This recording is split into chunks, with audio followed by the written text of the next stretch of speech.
Over to you, Katja. Is it? Okay, so welcome everybody to our Zoom forum meeting. And we're going to be talking about when we take the punch. How did you call the title? That was so brilliant, and now I forgot. Rolling with the punches. Rolling with the punches. I really like the title, although I didn't have anything to say about that when we first spoke about that, Mick and I, earlier. And then, funny enough, something happened that I would be sharing a little later. So I'm looking forward to this. So welcome everybody. And Mick, how did you come up with that title? What did it mean to you? Well, as soon as I came back from England, and it's funny because the last Three Principles event I went to was in Spain in October, and a week afterwards I came down with a really horrible flu, and from being very high, or being in a very nice place, a really nice place, and having had loads of insights and loads of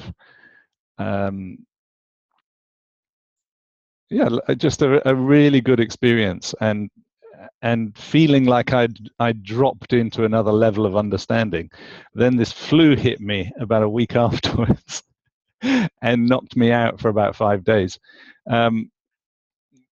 So it was quite a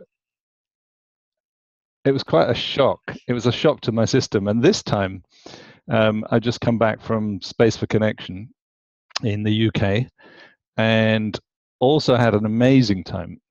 Saw lots of things, and this time about 2 days after coming back, I got the flu, and the flu was much gentler. There was about 1 day that was pretty fierce, but it was much gentler, and there was something about it that wasn't.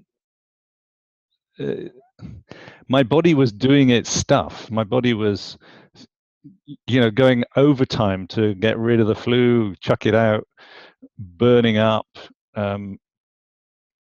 feeling tired, feeling sniffy, feeling completely head full, aching bones, etc. But inside, it was a really different experience from the previous one, and that's where the title came from for me, because it kept coming and going in waves, and I would think I was getting better, and then this another wave of heat or sniffliness or tiredness would pass through. And my experience of it was that sense of rolling with the punches, or rolling with what's ostensibly not fun. And there was a part of me that was even when I was feeling miserable, there was a part of me that was quite enjoying it. And meanwhile, on my poor wife Jill, she got flu the day before I did, and she still has it. And she's been on this, pretty much glued to the sofa,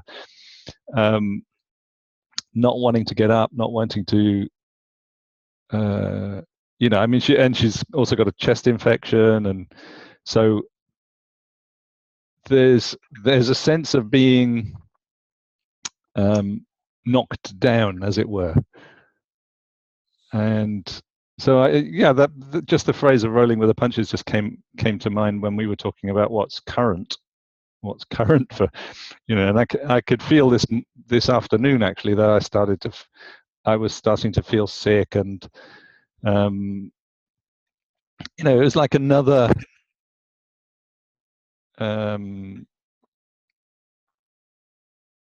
another wave, if you like, or another wave of the circumstance changing.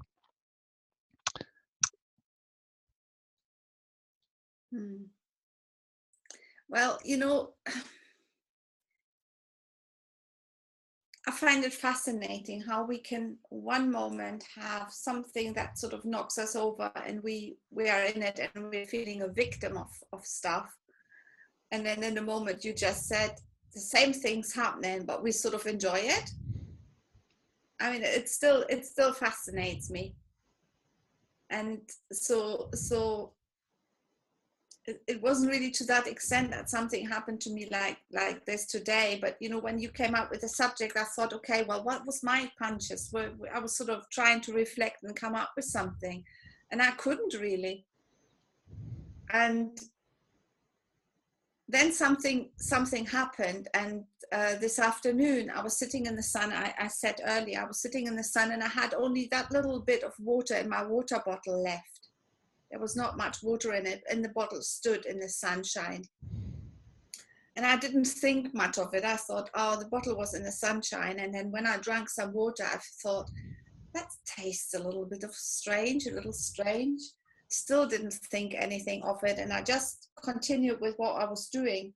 And then in the late afternoon, I suddenly felt poisoned. And I felt like really funny, like wobbly knees, a little bit like wanting to be sick and disorientated. Like it felt like when I closed my eyes, I felt like my head was where my feet are. So I was like really feeling very strange, right? So to the extent that I actually had to lay down and I had a little rest. And that rest was really, that's where I turned it around. Where suddenly, instead of having to have a rest, it became a pleasure that now I was allowed to have a rest. That was the first sort of step that happened in the whole, you know, turning the punch into something that became pleasurable. It's a little bit like you said, you sort of suddenly somehow enjoyed it, and I suddenly enjoyed that I had a reason to be laying in my bed because it's my favorite place anyway. So I was there, and then I must have nodded off. I must have fallen asleep. And then when I wake up, I suddenly had this clarity, knowing that all I had to do is just drink plenty of water. And I was like, wow. So when I originally noticed that I wasn't feeling too well, I could see how I was starting to do the usual thing and worry. You know, what's happening now? Oh my God, you got a meeting later, and then get all this machinery is sort of starting. Till I sort of thought, okay, you just need to do what your body tells you, and it was laying down. And then to an absolute clarity of knowing that everything was okay, and all I needed to do was just drink water, fresh water, new water, you know, clean water. And I mean, that's an hour ago now, and I've totally recovered. So obviously I took the punch in a way that maybe go back to rolling mode. So I would just be curious to hear from people if there's other stories that sort of reflect that sort of wisdom that's within the system. You know, it looks like something's going to knock us over, or it maybe even does knock us over for a while. And then it turns out that it's just something that's coming and going and is flowing through us, like Mick just said.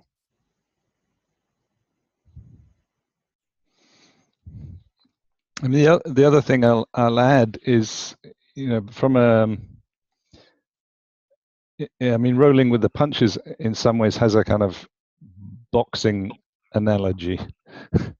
And you know, from my Tai Chi martial arts background, the idea of neutralizing energy, or the idea of neutralizing an oncoming force, is completely based on the fact that we're centered or grounded, and the oncoming force is not a threat to that groundedness. So for me, the what I get from the principles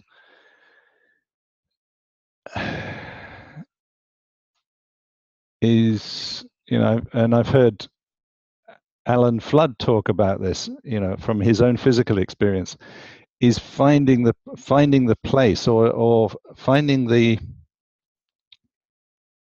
safe place where we're rooted or we're grounded in that knowing. And that's the place where certainly that's what I feel is where my resilience comes from. And that's the place where I can bounce back from.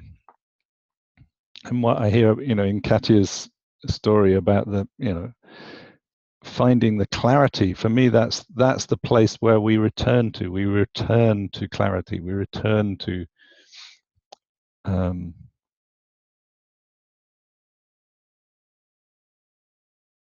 something that's never gone anywhere. Whatever's going on in the thinking, whatever's going on in the physical expression, whatever's going on underneath that, there's this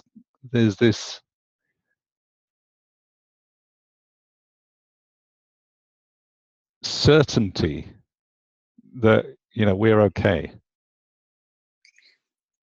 What I want to say to that is that the clarity had found me.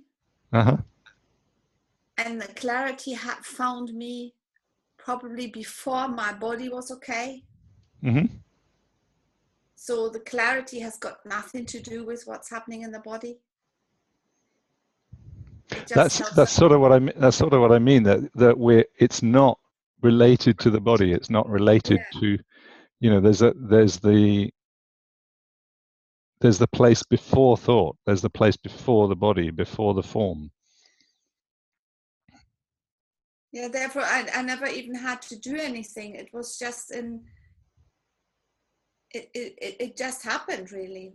So you can't think yourself there, you can't think yourself to clarity. It's totally unnecessary. You somewhat fall into it if you allow that to happen. And it gave me then to do what would be helpful for the body. If I could imagine in the past, I probably would have tried to find out what I have to do to feel better. I wouldn't have probably been able to hear that clarity thought of drinking water. You know what I mean? It's like,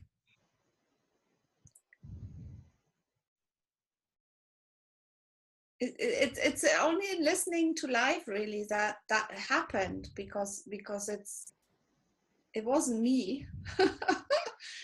I just didn't interfere. Probably I took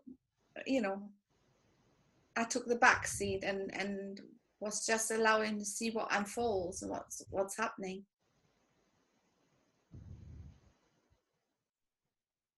And that clarity's,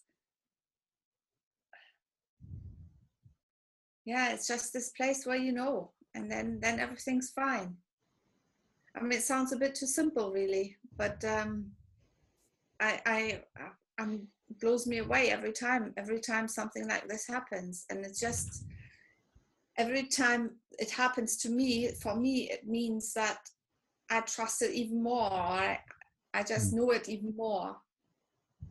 It doesn't seem to let me down. If that makes any sense. It's just there. Quite amazing. And you can't give it to somebody, can you, Mick? Because if you want to share this with your wife now, and sort of say, oh, just relax, you're okay, that doesn't work neither. That's not my job. Otherwise, I have to roll with other punches. Yeah. Yeah, It's exactly. just your thinking. Yeah. Does anyone else have any, or does this topic bring anything to mind for anyone? You know, maybe an example from your own life or what you've seen in other people. And we will unmute you. We can also totally change the subject. So if you got something else to share, that's not Steve's a got problem. something. Hang on. See if I can find Steve. Okay. Yeah, you were saying about in terms of the Tai Chi stuff, about being grounded and stuff, things like that.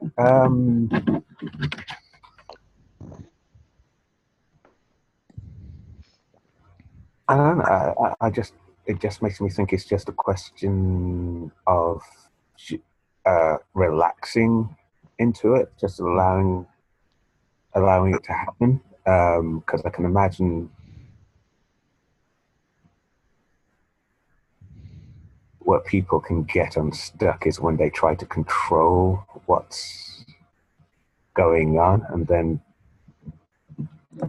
it's just easier to relax with a thing and let whatever needs to happen rather than try and put their own spin on it. Is this making any sense so far? Because just bearing in mind in terms of the Tai Chi analogy, Yeah. lots of people want to try and make something happen. They want to have a particular kind of result. Mm. And that just interferes with what's actually going on. So it can just prolong something that was just going to visit you, but then ends up being kind of like the house guest. Who kind of puts their feet up, has a cup of coffee, and moves in. Moves in, and you just kind of get through all the control and anxiety and whatever that it just sticks around. Whether if you just kind of relaxed and allow your system to do what it needs to do, then it'll be out of there. It'll move on to the next person to lodge with. Absolutely. I mean, I have great faith that I know nothing about the workings of my body. I have great, I mean, if I was to think of how to get rid of a cold, if I was to have to think about how to get rid of a cold, and say, right, you cells need to mobilize, your heat energy to do this and do that. I would be exhausted. But for me, there's something, as you say, relaxing and letting it do its stuff. Yeah. It's phenomenal. It's phenomenal what the body can do. Yeah. And I suppose sometimes you can have something happen and you think you know what it actually is. But because you're caught up with lots of personal thinking and stuff, you're not actually recognizing what that thing actually is. So you can get caught out, and there's a swerve ball that comes around, and you thought it was one thing, but it was something else completely different. So you're trying to treat this thing that you thought you knew what it was, and it's the wrong treatment for what you actually have. Yeah. Again, I don't know if that made any sense, but it's just what's tumbled out of my mouth. I I think the body is, you know, the body is already doing it, right? It's like the heart's beating. I mean, if, you know, going on the same line, like trying to make your heart beat in a different way, you know, just like it wouldn't work. And the ongoings in the body, they're so complex. You know, when you want to analyze all the things and the hormones and the minerals and the nutrients and everything, that the way things work. And I had a client session this afternoon, and I somehow, she asked me, so what's different about you? Well, you seem different. And I said, well, you know, I just realized I know nothing. In the form, I know so little that it feels like no point in thinking about what I know. But I seem to know one thing, is that I don't need to know anything. And lots of thinking has fallen away of all the need to wanting to understand stuff. And with this knowing that there's some greater knowing there that I can rely on, it sort of, for me, feels like, I don't know, there's even less occurrence of questions now. It just does it by itself, because once it's seen that there's a greater potential, does it really make sense to look into, let's say we know about, there's the internet now, right? We know there's this vast, let's call it infinite source of information. Does it then still make sense to look at the little book and try and read it backwards and forwards and backwards and trying with this little book, if I know I can go on the internet? It's a natural, it's just one thing we need to know. It's that we don't need to know anything. We just turn up and we just live. We let it happen, and life's already happening. Health is already happening. The body is already doing its very, very best. And the thing is that the spirit that's moving around in that body is connected to that infinite potential, which can unfold any moment fresh, because that's how the principles come into form. And the body cells get renewed, and the things get corrected, and at any moment now, it just gets corrected. And my boyfriend, he cut his finger the other day, and it was quite a deep cut and a lot of blood. And once I had seen what it was, I knew instinctively what I had to do and to help the situation. And all I did was just get a tissue and then press it back onto his finger like that. And I was just holding it up there, and then I sat him down because he looked a bit pale. So we did that, and we did that for a while, and we were talking about all sorts of things. And then after a while, when we looked at it, it had stopped bleeding, and I couldn't believe how fast the body had come up with something. I don't know what it is, don't need to know, that sealed it up. And it looked like, wow. And it's already healing now. It's like 2 days, was it 2 days, 1 day or 2 days ago? And it's amazing how the body has that. But the funny thing is, with a wound like that, we don't worry, right? We somehow know it heals. But with more serious things, we have added a meaning. And I caught myself, actually it was today, and yesterday a little bit, I caught myself getting a little worried, because I started training a little bit more and doing stretching. And when I rotate my head like this very slowly, I can hear how my neck is like making noises, and I thought, oh my God, there's lots of rubbish there between my vertebrae. There's lots of stuff that hasn't moved. And, you know, oh my God, I'm going to have to live with this now for you know, forever. And then I think it was this morning, I suddenly thought, oh my God, the guy who wrote this book, You Are the Placebo, he had cured himself from, I don't know how many vertebrae he had fractured. And the body was able to refill the vertebrae, the entire bone structure in the vertebrae. So I thought, I wonder if somebody could tidy up in my neck, please.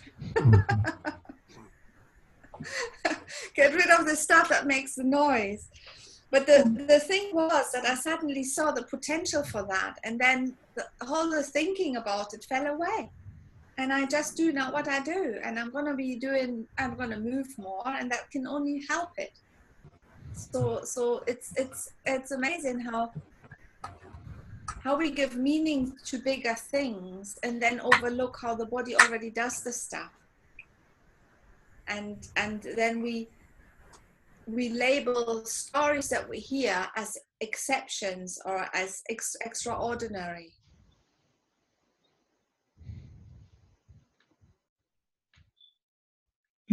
Steve has got his finger up again. Yeah. You just mentioned about placebos. I'm just wondering, do you guys, can you get BBC iPlayer at all? There was a radio program that was on not so long ago, and it was called the Placebo Problem. And it was quite interesting. It was looking at placebos and nocebos. And I was listening to it and I kind of thinking, duh.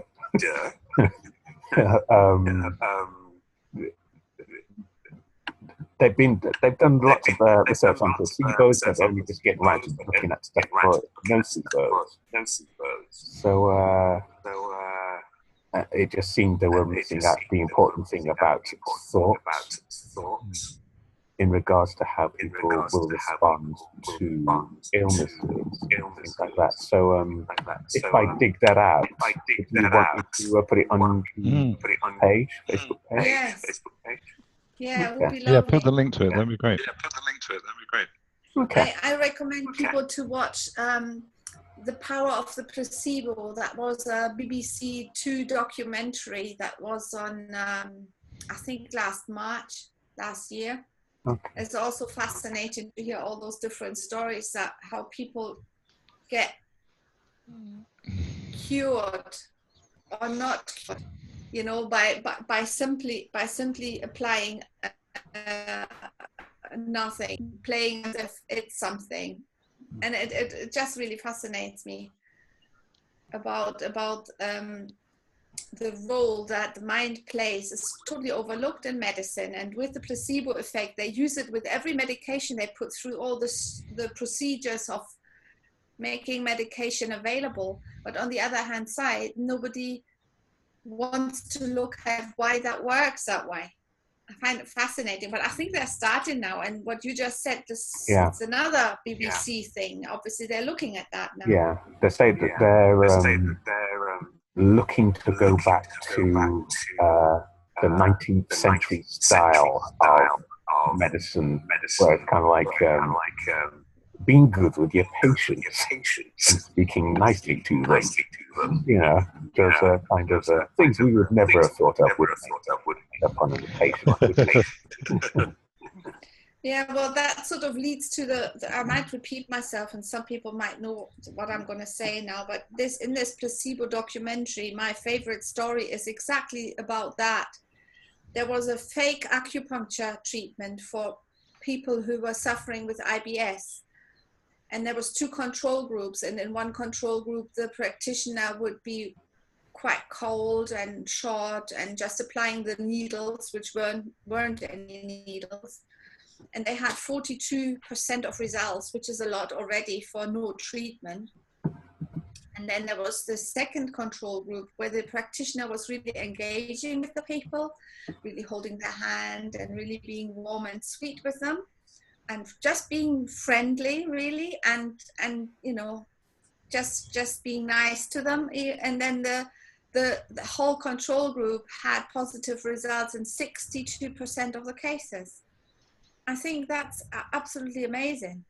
You know, 62%, imagine that, no treatment, and the success rate that had. So if we faced a nice GP, you know, if we go and see the doctor, we're halfway there. Yeah. As long as they're not named Frankenstein or anything, it's fine. Yeah, but it's, you know, with this lady I was working with this afternoon, she had quite an amazing change in her health because she saw somebody who really, she said, for 10 years it was the first time that somebody heard me when she was talking about her health stuff, and it was the first time that somebody actually really seemed to have known what to do with me and how to help me. And what strikes me in that is that when we think that somebody can help us, we give ourselves to that. You know, we sort of give up what we think we need to do, and we totally become like free to just listen to what they tell us. And if they're only halfway tuned in and they really listen to wisdom themselves, they're going to recommend something that's going to be helpful, plus the trust. And that life can then just flow in instead of us interfering. That's the biggest healer. You know, you just said it, you know, go back to the old days where people were just friendly. Yeah. And this is the classic, you know, cup of tea effect. When somebody's upset, you go to your grandmother or to somebody you trust, and they say, come on, have a cup of tea. They just know everything's okay.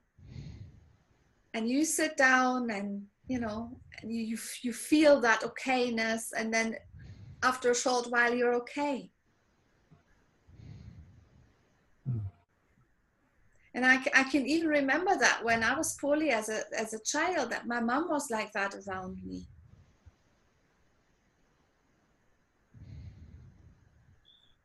And then I just knew I would be okay because my mom thought I would be okay. It was my granny in my case. Sorry, say that again. My granny. Your Meine granny. Oma. Oma, meine Oma. Yes. I think they have a special place. It's a granny placebo. Yes.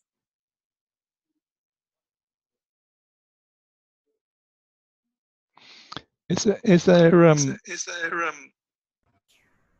any is someone wants to open up a different conversation or anything being triggered or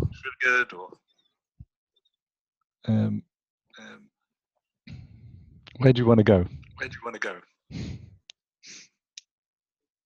Lisa just wrote that there's lots of TED Talks about placebos. I bet there's many stories out there that sort of illustrate that effect in one or the other way, how we believed something to be true that helped us through. And I can't remember with whom I had this conversation. Doesn't matter. I had a conversation with somebody, and we were talking about that. I can't remember who it was. Doesn't matter. The person mentioned the secret. You know the book, The Secret? And where there's this story of somebody who had, I think it was a cancer even, and said that I just knew I would be okay. I just knew I was okay.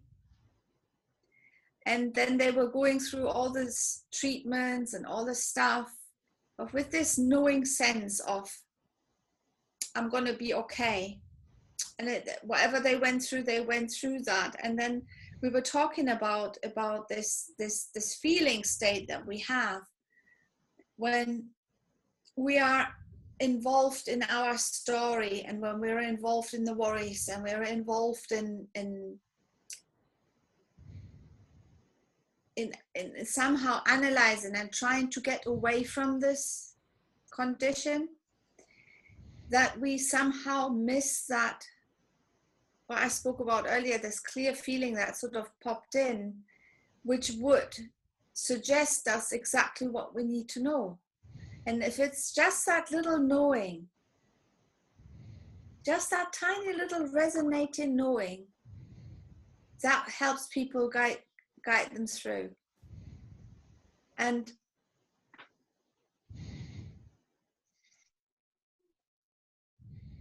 I can't remember what the point was now. I lost where I wanted to go.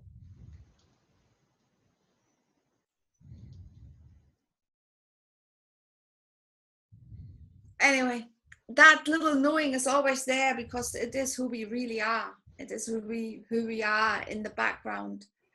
And okay, that was just a chat here. So I don't know, maybe I come back to it when it pops in. So is maybe any questions or something that people want to share? Or Yeah. Actually, while you were talking, the thing that came. Oh, I've got an echo. It's a bit.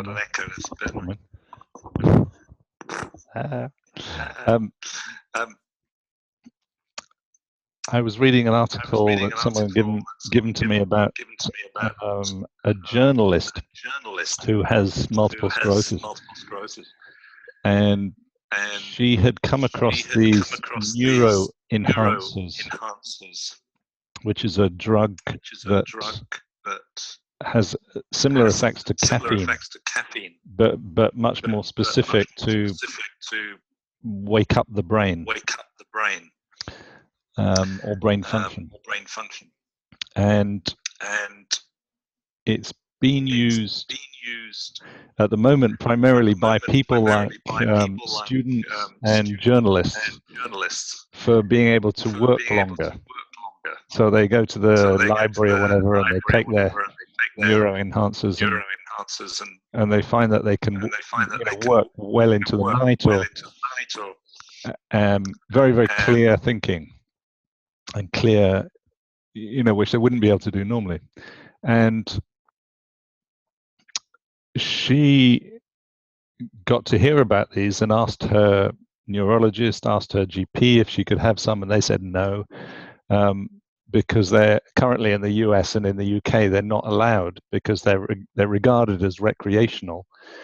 And anyway, a journalist friend of hers had tried some and said, they were great, and they didn't seem to have any side effects and so on. And so she ended up getting some from an online Canadian drugstore and tried them, and the results for her were really powerful. They were really, really powerful. That she felt that she could, that there's a particular kind of brain fog that people with MS get, and she found that was, her mental functioning was like pre-MS, and so she was going to be taking these regularly. And I mean, the reason I'm saying this is just because I just read this article a couple of days ago, and also I'd watched the placebo talk that Katja was talking about, and what really struck me was that even if I don't get to try some of these neuro enhancers, and I'm not particularly attracted to trying them, there was something about knowing that function can happen. There was something about knowing that, you know, if I was to take a placebo, I could get the same function. I know that. And if I don't take anything, just the knowledge that that capacity is available to me did something to me. You know, it's, you know, it was like having a new thought. It was like having a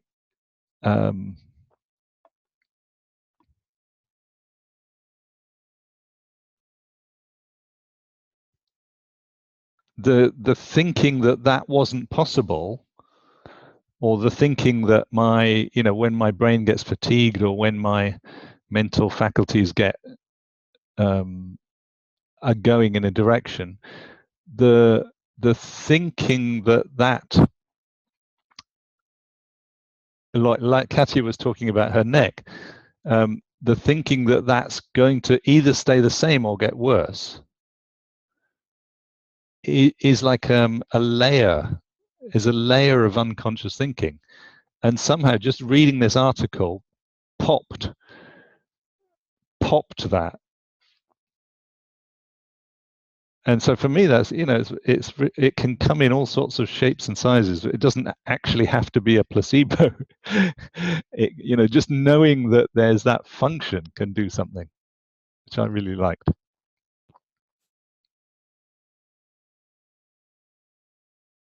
I don't know if, oh, are you muted? How come you're muted? I muted myself. Oh, you muted yourself. Ah, yes. That's okay. Okay. Yeah, well, as soon as I mute myself, you need to free me. But I was having this thought that it's maybe like a little door opens somehow when you get that sort of possibility that you know, it can change. It can change, actually. It's just that I maybe don't believe it, but it can change. And it has changed for others. I'd like to have that, you know, just for a trial. I would love to take a pill and really see how my mind is already clear. I mean, these, what are they called, these pills? Neuroenhancers. Neuroenhancers. I can't imagine that they, I don't know, I just had a weird thought. I thought, well, they're not changing anything in the body, and they're just stopping mental activity, and then suddenly the whole thing, everything looks different.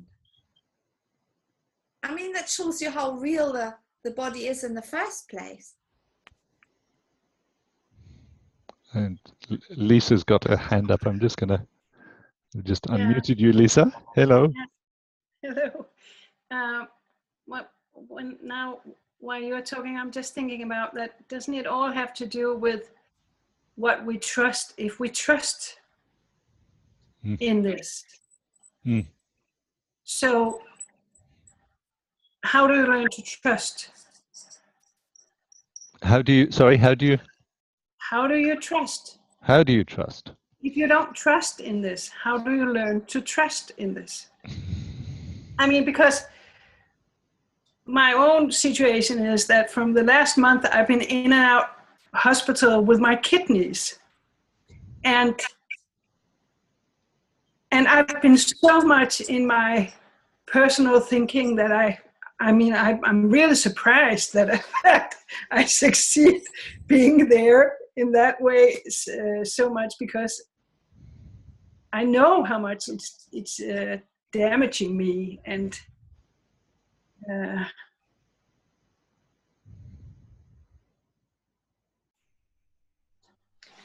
I think everything that you've been talking about tonight has totally to do with letting go and go in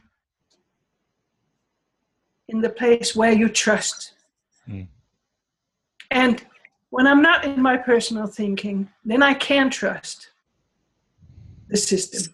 Mm. But when I am in my personal thinking, I don't trust it. Mm. So how do you go from not trusting to trust? Well, for me, for me, it looks like, maybe I just have to explain an analogy first. Let's say you're in a dark room. You don't know where you are. You don't know your way around, and you don't know if there's any furniture or any things right in front of your nose. You don't know. And then somebody switches on the light just for a second, and then it goes all dark again. But then you know a little more.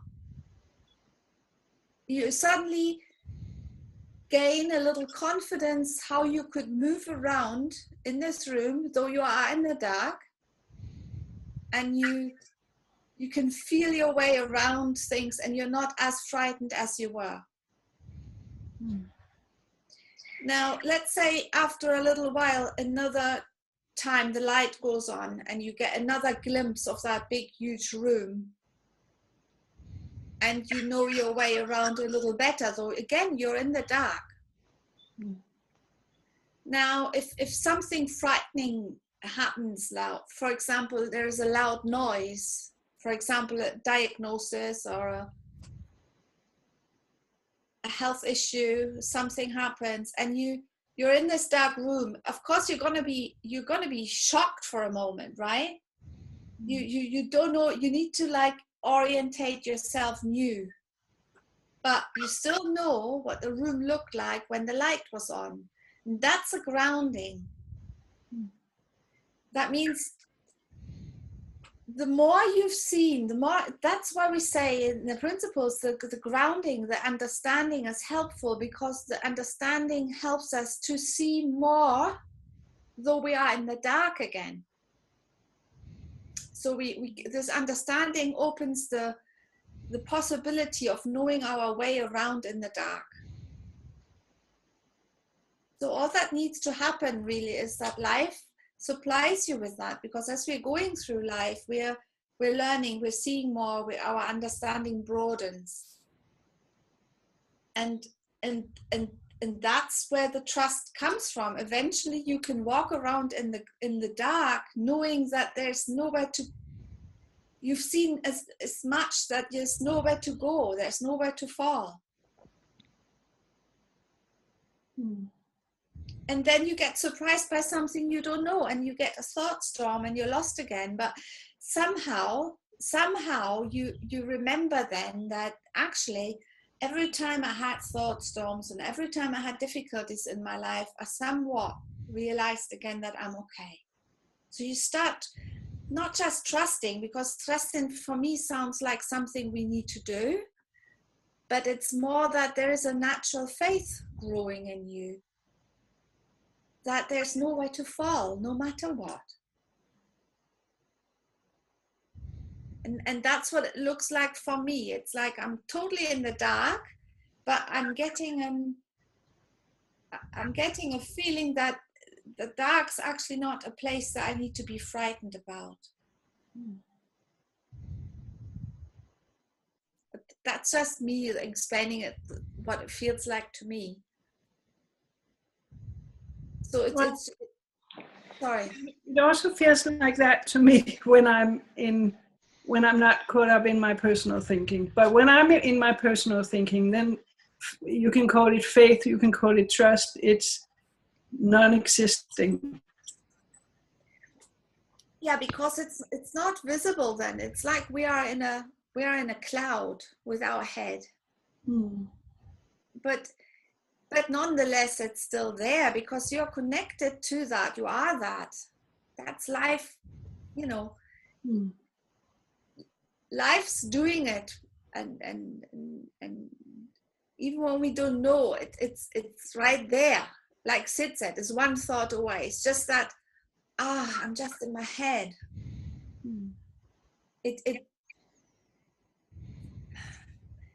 It looks different when we are in that place, but it's nonetheless, it's just that illusion, because it's not really different. It's like the formless is playing hiding, but it's still there. You know, I'm just reviewing the translation of Jack's book, and there's this example that there's the sculpture and it's hidden by a veil. And if you take the veil off, the sculpture is there. But when the veil is on, you don't see the sculpture, as if it's not there. That's all that happens.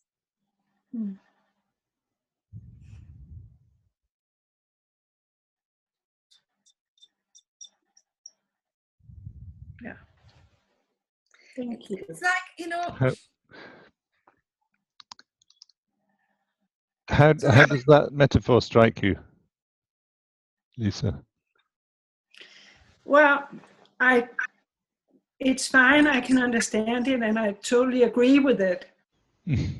But it is, as you just said, that when you're there, you cannot see it. Yeah. But that's okay too. You know? So knowing what you know of the principles,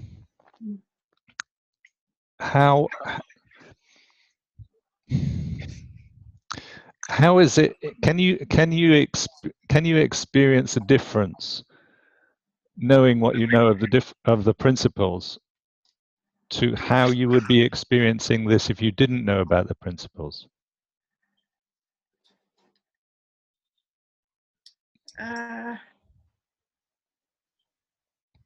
Do you get the question? Yeah, I think so. Yeah, and yes, there is a difference. There is a difference, but yeah,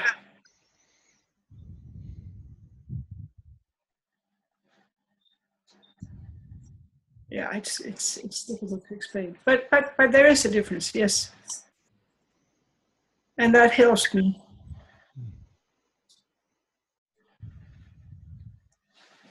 But it also irritates me. I mean, yeah. I'm sorry to laugh. I don't. No, that's fine. No, yeah. See the funny thing in it. Yeah. It is really funny, and it is exactly what you said before, Katja. That when people start talking about you're only one thought away, then we're just talking from our intellect. Yeah. And that doesn't help at all. Yeah. I mean, the only thing that helps is, as you said before, Katja, also about your grandmom, that the only thing I think that helps is that being together with people who actually hear you, who is listening.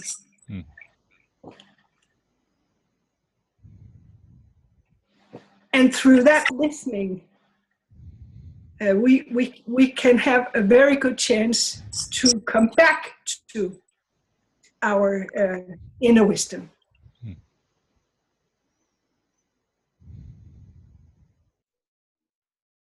And that's what your grandmom is doing. I mean, come here and have a cup of tea, and what is wrong? I mean, really listening.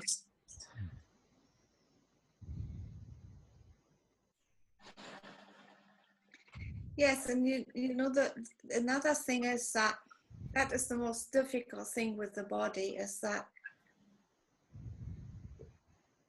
there's really nothing that needs to change to be okay. And that's the biggest paradox in this, is that when we're truly okay with what is,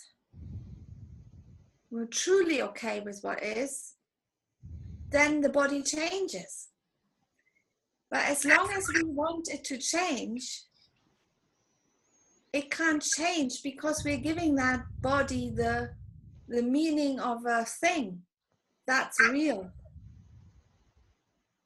But it isn't. It's just a reflection of the personal mind playing in the form.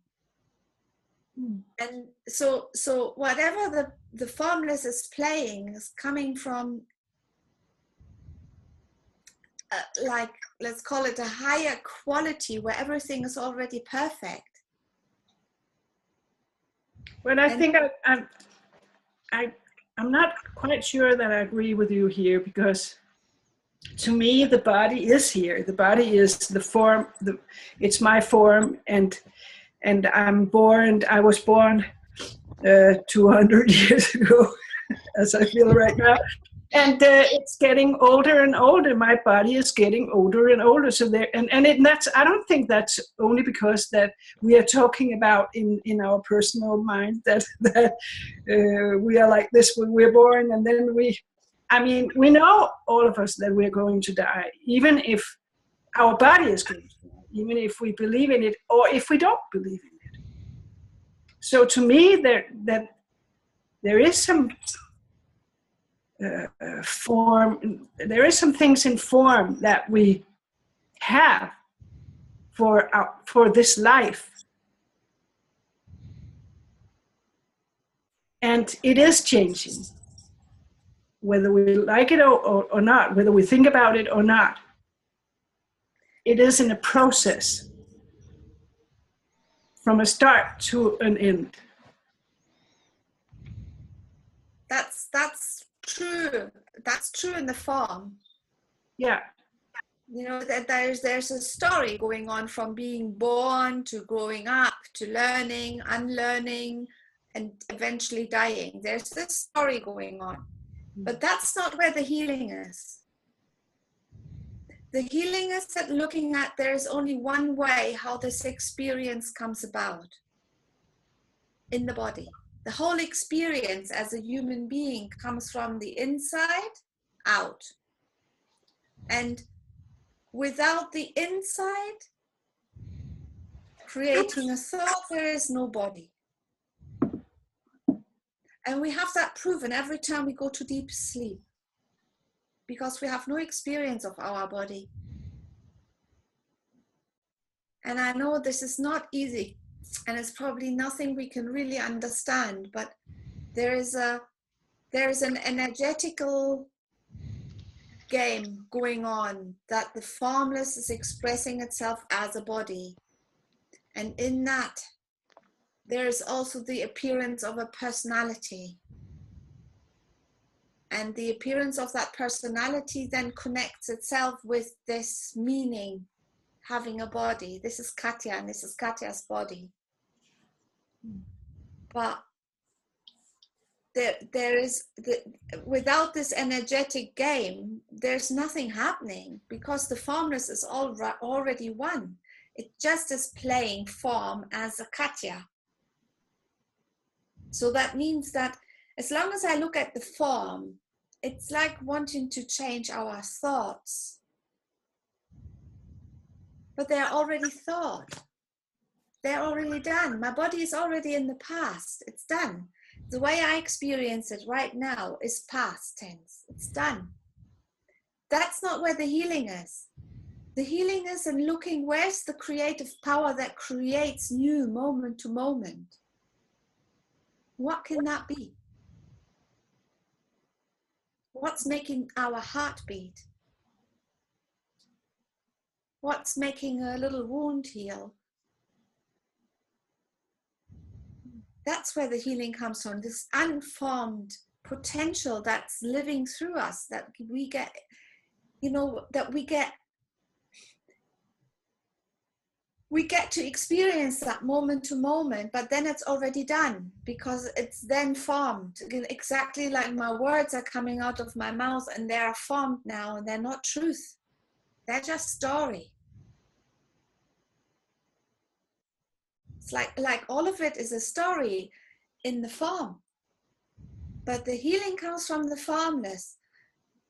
And we can't understand that. And, we can only get a nice feeling because it resonates with some truth.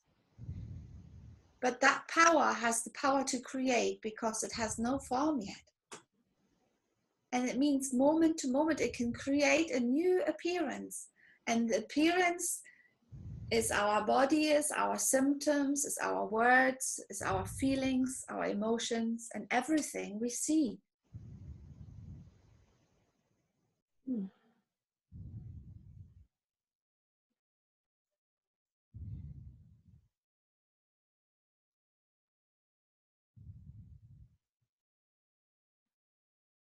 And that stuff knows how to change the function of the body, because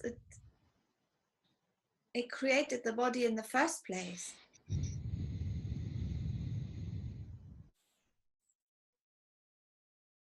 And at the same time, it has this intelligence that lets you know what to do.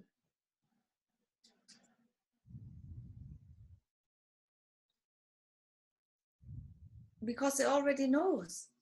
And in this realm, it's all perfect.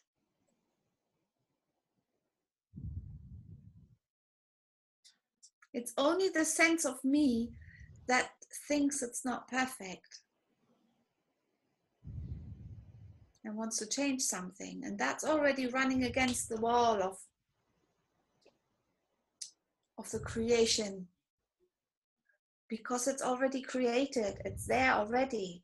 So it can have dualities. It can be good, it can be bad, it can be right, it can be wrong, it can feel good, it can feel bad. But as soon as we can get any duality, we are past the juicy stuff, because the juicy stuff hasn't got any judgment. It's pure love.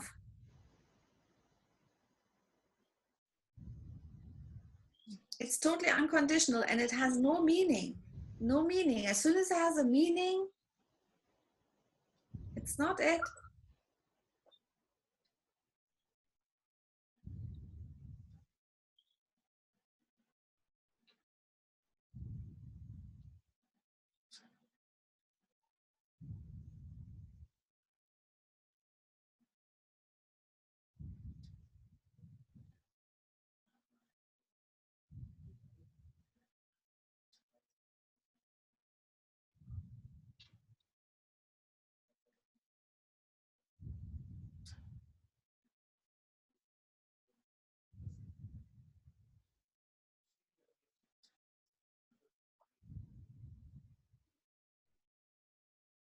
We can't understand this. This can only be known. And it shows in a little feeling, little sweet feeling.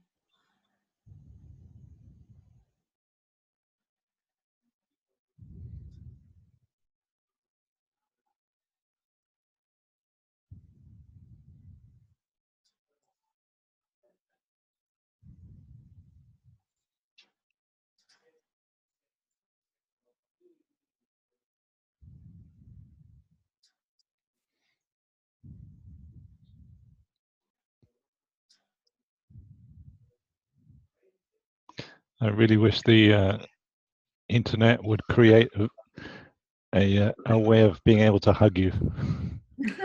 Yes. Well, we can try.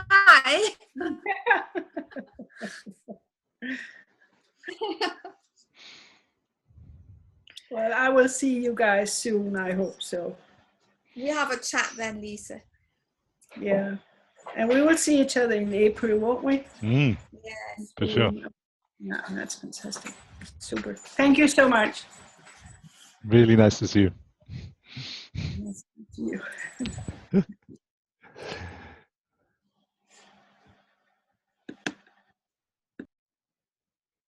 So is there anything else? Darko. Hang on.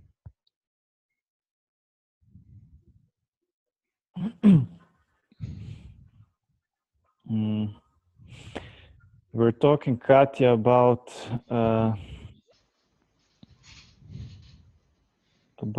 that we have to let go of resistance to what is, to the disease, in order to get healthy, right?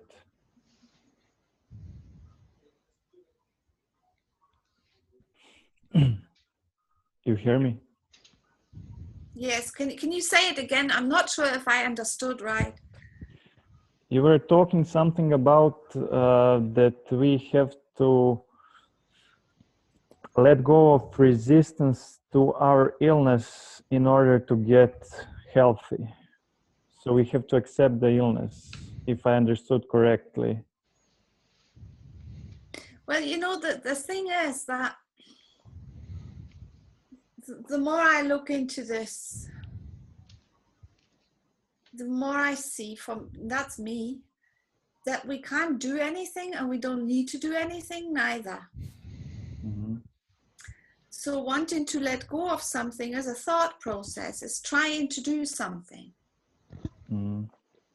And trying to do something is like creating a mental activity that takes us away from a state of mind that already is perfect.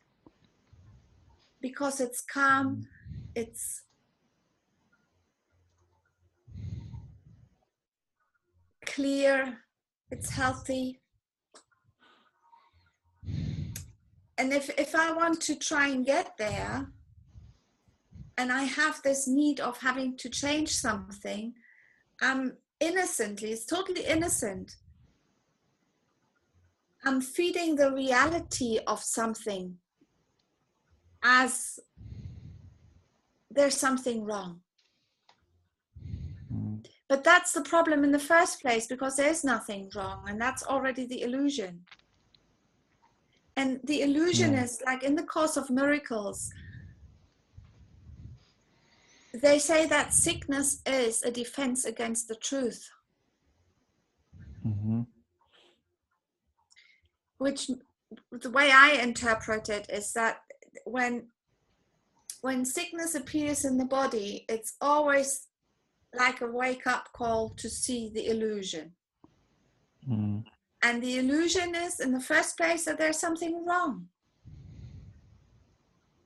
Because there's nothing wrong, because there's just formless playing form, and it's all one, and there's no difference. There can't be right and wrong.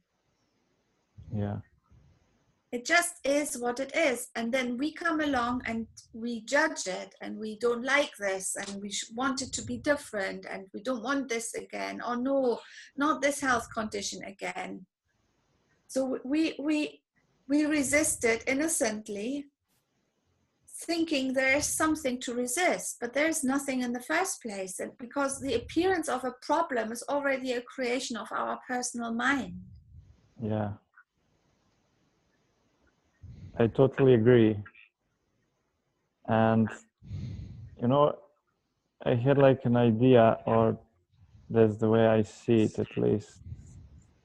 Maybe you would have a word on that, that the sickness is made out of resistance. And that's it. Any disease. And if there's no resistance, there's no disease. Resistance to something. I don't know. Because the something is always just a creation of the personal mind. Yeah. There is nothing there that can be right or wrong, and there's nothing that needs to be resisted, because on that energetical level,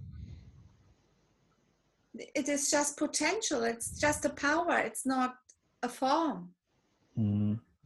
And as soon as it appears in a form, it looks like a thing we want to resist or a thing we want to change, but there's nothing to change. So the whole sickness is just like a walking into a mirror and wondering why we knock our head. Yeah. We resist our own thoughts. And the thing is, though, we can't do this, right? What? We can't not, like, if I want to try to change something and want to change that I don't resist now. Yeah, I know what you're talking about. Yeah. That's another trap.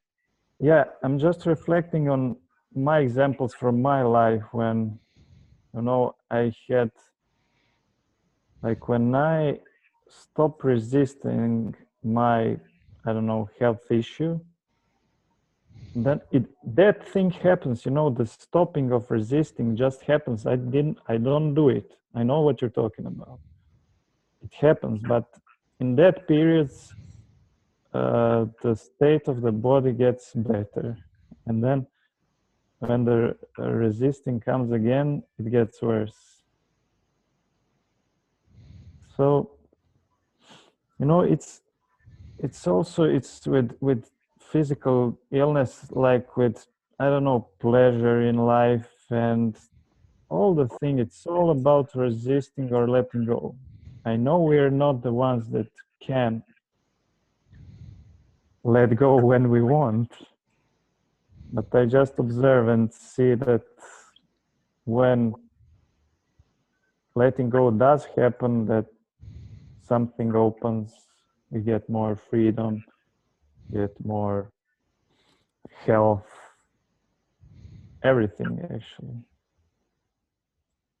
You know, the theory, that's a theory. I got a theory that with the understanding and with more glimpses of seeing that,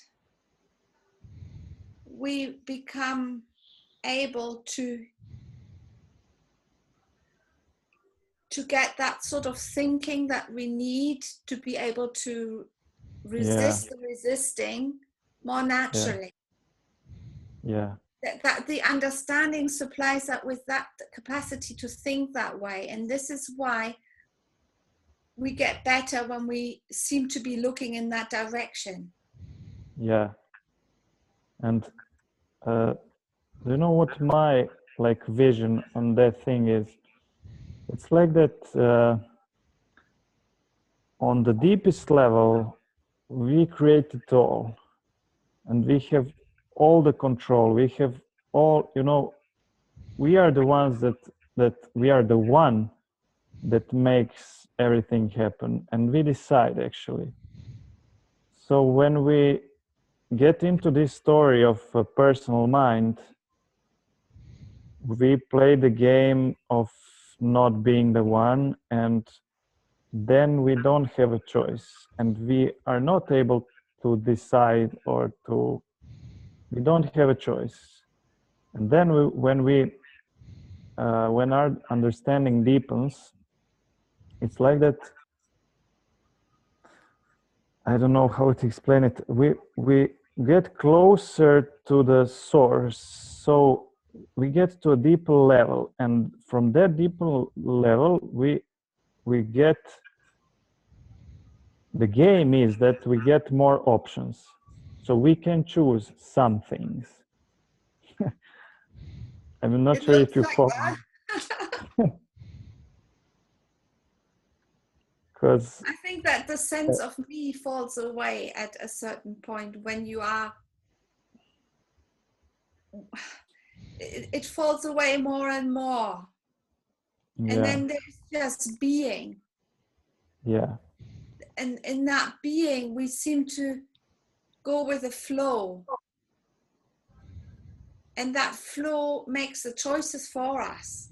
That's the way I experience it, that I don't need to make any choices. And the less the me involves or gets involved in wanting to change something, the more the being just flows, and it automatically brings me to nicer feelings and more health and better choices, because it's more intelligent than I can ever be, because it's the creator of me. But it also is you. You are that. Yeah, of course. It's a manifestation of it. Yeah.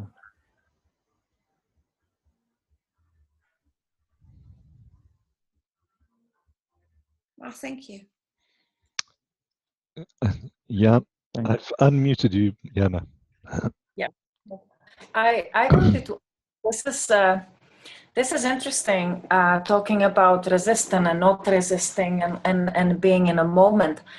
Is it how would we call it? We ignore the disease. What's the difference between ignoring the disease and not giving it importance? Does ignoring contain some lack of resistance? Do you know, it seems very fine difference to me between ignoring it and not noticing and not resisting. Can you, Katja or Mick, can you say a little bit about what do you think about that?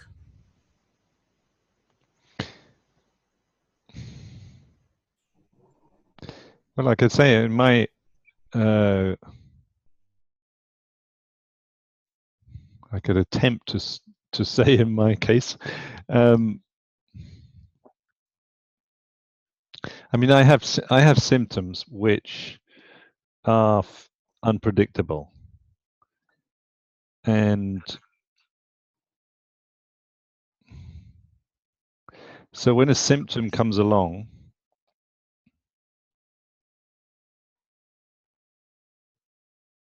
I can't ignore it. You know, if I'm walking along and you know, that particular day I can walk 200 yards rather than a kilometer, or 200 meters rather than a kilometer.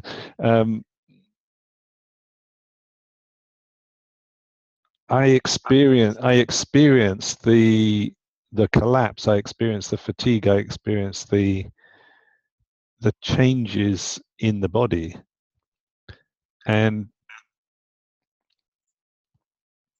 so there's definitely no ignoring going on, because I'm not able to do the things which, you know, maybe I'm going for a walk with someone else and I'm not able to do what they can do, or I'm not able to do what I used to be able to do. So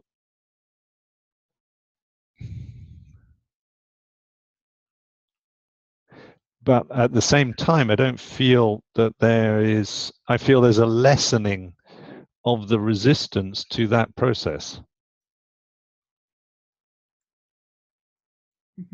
There's a lessening of resistance to having to sit down, or there's a lessening to the resistance to adapt. Does that? Do you mean lessening of how it bothers you? Yeah. Lessening of the bother that. Yeah, less. I make less meaning of it. The more I'm used to it, I have less and less meaning that it's always going to be like that. So I don't know whether it's going to change. And at the same time, I don't know whether it's going to get better. I don't know if it's going to get worse. And that, because for me, that's of less interest to me these days.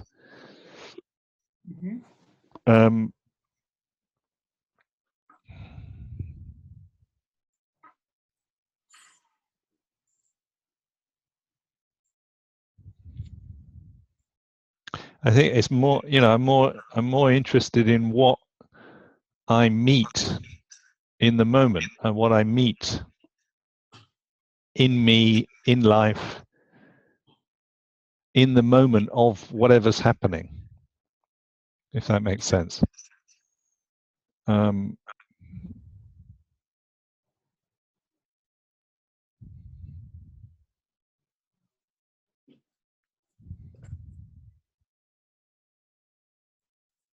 Yeah, I mean, yeah, it's an interesting question. I mean,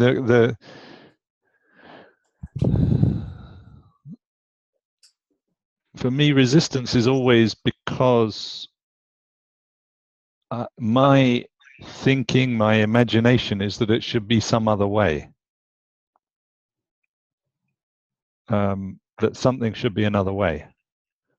And I think, well, personally, I think I can avoid ignoring it and let it be as it is. Mm-hmm.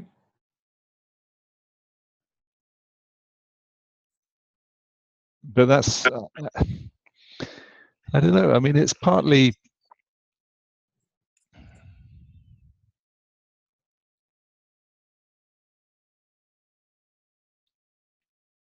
it's partly the particular condition that I have. You know, it's not something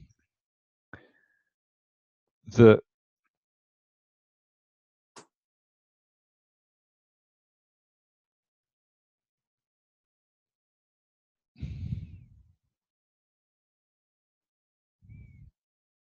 I mean, it's you can't get a transplant, or it can't just be fixed.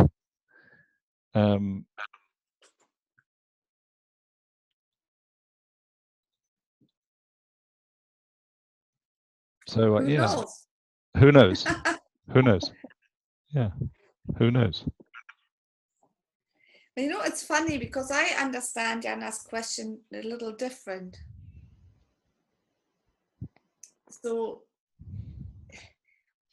I've had it both. I have resisted symptoms or sickness. I have ignored symptoms or sickness.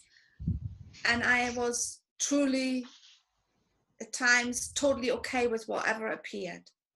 So I know all those three variations. Now it's obvious. If I'm totally okay with what is, it's absolute clarity, even if it's really uncomfortable, or it just what I call giving myself to life and go through it without suffering much.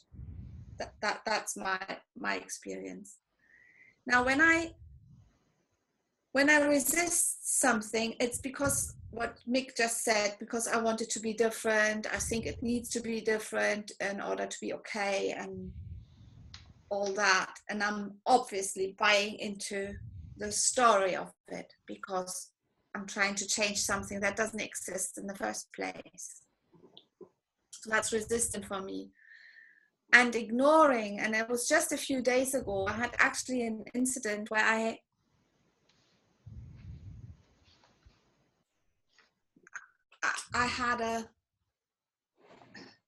realized that I was catching myself that I was trying to ignore something, right? And I was trying to ignore something that I didn't want to be in my life. I don't need to go into details. I didn't want that particular subject to be a problem in my life. So I just blacked it out and I said, it doesn't exist. It simply, it's sort of, no, I don't want to be looking at that. That's just thought. That doesn't exist. I'm just going to ignore it. Mm-hmm. And then I suddenly woke up one morning, it's not long ago, just a few days ago, and I realized that by ignoring it, I had given it the status of reality. I had given it the meaning that there's something I need to ignore because I didn't want it in my life. It is just a slightly different makeup on it. So ignoring it meant like there is something there that I don't want to see, but I still saw it as something. So I'm already in the trap. And then in that moment, it suddenly got a little crack in the reality. Is that, oh my God, you think that's a problem? You really think that's a problem? And then it was less of a problem. And this is something that I have had, and I don't want to go into details. I've had all my life, probably like 20 years that I carried this with me as something that needs fixing. And it's got a little crack now because I actually saw that I'm treating it as something real by ignoring it. So that was kind of form of resistance to it, to like resistance in acknowledging that thing as It's very similar. It's just a little different. In resisting, you're more aggressive with it, and you want it to go away, and you're trying to do all sorts of things. You're in conflict. Sorry, that again? It means resistance is more like being in conflict with it. Yes. It's more an active thing, and while we're ignoring it, you still give it the meaning of something, but you choose to petition it somewhat and doesn't exist. Mm-hmm.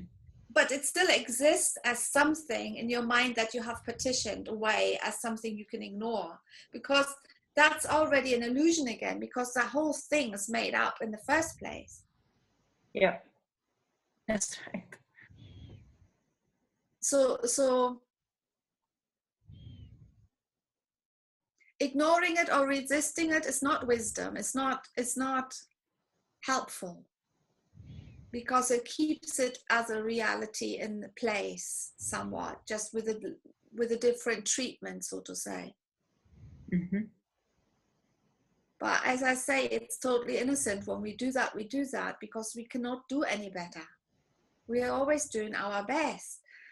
And then looking in the direction of where the creation comes from, we're going closer towards healing, because the healing power is flowing through us moment to moment. It's always there.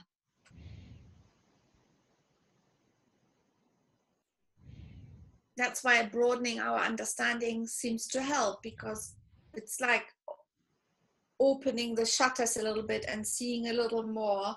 And when we see a little bit more of the potential of thought and the nature of life, we seem to have access to better quality thinking. And then all those healing thoughts that help us to not resist, that help us to not ignore, they seem to be coming more and easier to the surface.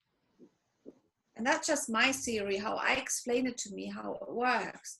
Because I can see that this understanding seems to help people. At the same time, I can see we're innocent. We do our very best any moment. And I don't know how it works, but Sid used to say, if you are meant to have an insight, you're in the middle of Africa somewhere, somebody's coming along, says something, and you have the insight. You don't need anything on the outside world. We don't need to do any steps or anything, but we just gonna get fresh thought. And that's what because we're connected to life. Apparently. Thank you.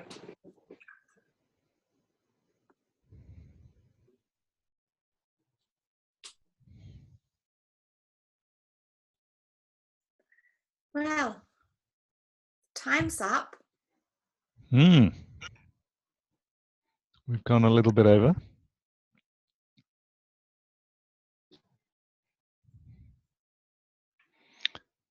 Well, that was very fruitful. And certainly I think we went into the rolling with the punches.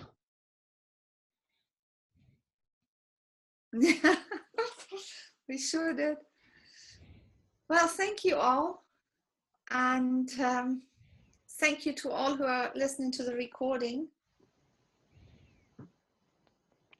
And we're looking forward to hearing from you. If you have any questions, want to discuss something, want to share some nice stories that we can share with others. We do interviews. So if you feel like wanting to share a particular story that could be inspirational to others, just let us know. And we might see you next week, because we got a special on next week. Mick, do you remember the details of that? It's an intro to our the retreat we're doing in Spain, and we thought it'd be a good idea to do a webinar intro to the topic, which is how the relationship to your body is the key to health. Yes, and it's called Meet Your Body Afresh. So we're going to be looking at how we meet our bodies, how we relate to our bodies, how we, well, some of the things we've been discussing today, you know, how we relate to illness, how we relate to wellness. And I actually just checked, it's on the 11th of March. So, So, and we'll be posting that on the Insight to Healing Facebook group, as well as sending out a, well, I think we already have sent out the thing to the subscribers. yeah, yes. So if you know people that would like to sort of find out a little bit more about the body and all this, they just need to subscribe to our website. It's allhealing.com, and automatically we always send out info about that. So we make it really simple.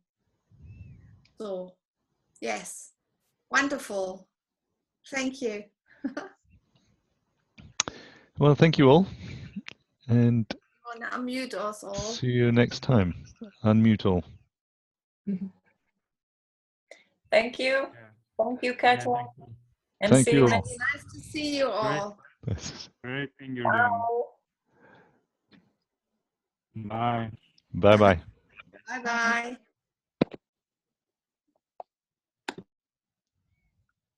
Okay, I ended the recording.